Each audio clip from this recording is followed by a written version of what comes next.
Honda চালাবেন 40 থেকে 60-80-র ভিতরে, 60-80 বাস এতটুকু। আর কেউ আইসা যদি পিছনে যায় কয় ব ব ফারবিনি, আমার লগে ফারবিনি, আপনি শুধু এতটুকু বলেন তোর লগে ফারারও ইচ্ছা নাই, হারারও ইচ্ছা নাই, তোর ফত তুই যা। বুঝতে পারছেন? সে আইসা তোলা দিব, তার তোলায় আপনি 120-এ যাইয়া চলাবেন, সামনে একটা বড় বিসি পড়বো, গাড়িটা আইতে যাব, আপনি হারা জীবন ফাসারা হাঁটবেন। এমন ভুল কইরেন না ভাই, মা বাবা চোখের কান্না হইেন না। কত মা বাবা সন্তান হারিয়ে বুক খালি হয়ে পড়ে আছে, কান্না করতেছে। মা মারা গেছে, সন্তান মারা গেছে, সন্তানের চেহারা বলতে পারেন এমন অনেক মা বাবা আছে। আর জানেন তো, মা বাবা নিজে না খেয়ে সন্তানকে খাওয়ায়, নিজে না পড়ে সন্তানকে পড়ায়। আমি যুবক ভাই যারা আছেন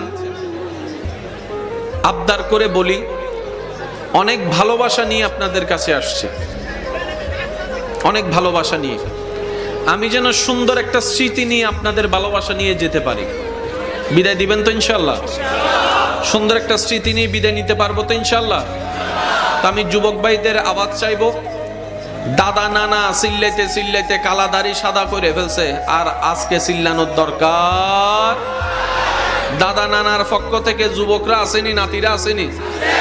নাতিরা একবার বলেন মারহাবা, আর একটু আস্তে করে বলেন। এইরকম আওয়াজ থাকলে দাদার আর চিল্লাইয়া মারহাবা কোন লাগবো? কারণ দাদা যদি মারহাবা কইতে